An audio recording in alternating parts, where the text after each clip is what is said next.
ni sukcesis transformi projekton en vivantan, plene funkciantan lingvon, ciam pli perfektan, ciam pli nuancitan, sed samtempe ciam pli unuecan.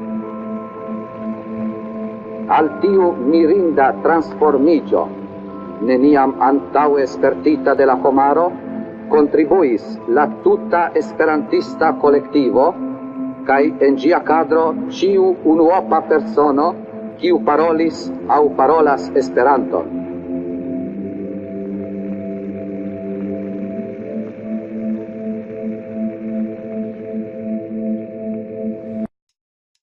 Hi there, I'm Cooper, and today is Zamenhof Day, so I want to talk a little bit about that holiday.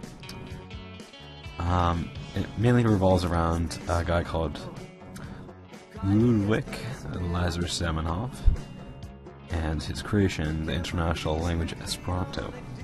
I speak it fluently, and I want to talk about what I love about it. So Esperanto is a planned language, so it's planned out to be really easy and really international, so everyone in the world can learn it. Since living as people all over the world, you can talk with them, have a very international community with diverse hobbies and interests and viewpoints. It's estimated that there's at least 100,000 to 2 million, maybe more, and definitely a lot less, because I know a lot of Esperantists in the world. So there's international news and writing, conversational literature and poetry, and there's also movement within the language that wants it to be like the international medium of communication on a neutral ground, so you can talk with anyone in the world and you don't have to learn their language, they don't have to learn your language. You can come halfway with a bridge, Esperanto, and be friends that way, and just have a neutral way of talking to them. It's a really cool movement, and also there's a really great community within the language that always picks you up when you're down. It's a really positive place. You can always find friends there. Basically, whenever you learn the language and meet someone who also speaks it, you're their brother, part of humanity. So you're their brother, and you're also brothers with him. It's a very unique thing.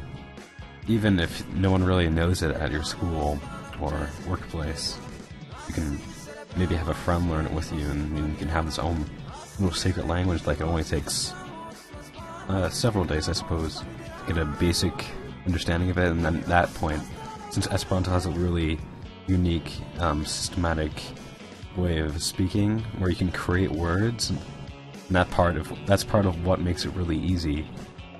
You can do that, so you can have lengthy conversations and express yourself in every facet you want to, and also make very unique ways of saying things and construct sentences differently, like you do normally with languages and stuff like that.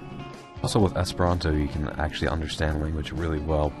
You can learn grammar pretty well in the process of learning Esperanto, and that in turn helps you learn other languages, especially French, where there's a ton of vocab that comes from French, and a lot of Latin vocab is in Esperanto as well, so you can cover the base of Romance languages and even some Germanic vocabulary, which that in turn also has helped me understand English better.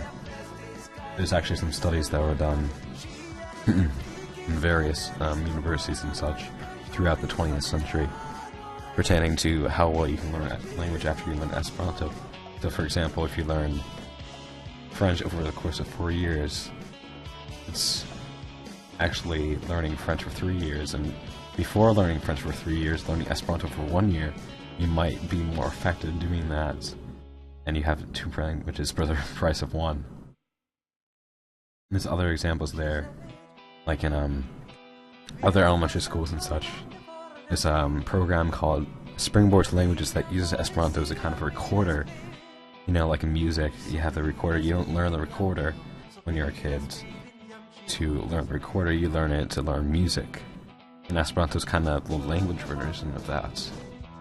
But mostly what I like about Esperanto is, again, that kind of neutral idea of coming together with people all over the world having a mutual bridge to communicate with and being friends, and being brothers. It might be a little utopian that you expect everyone to get along. Of course, not everyone's going to get along. Even the creator of Esperanto said, this is not going to solve all the world problems, obviously, but it's going to resolve some problems when it comes to misunderstanding between groups, because the creator actually lived in a town with four different groups, like Russians and Jews and Polish people and all that, and there's a lot of quarrels because, well, Zamenhof thought they didn't really have an ability to speak with each other.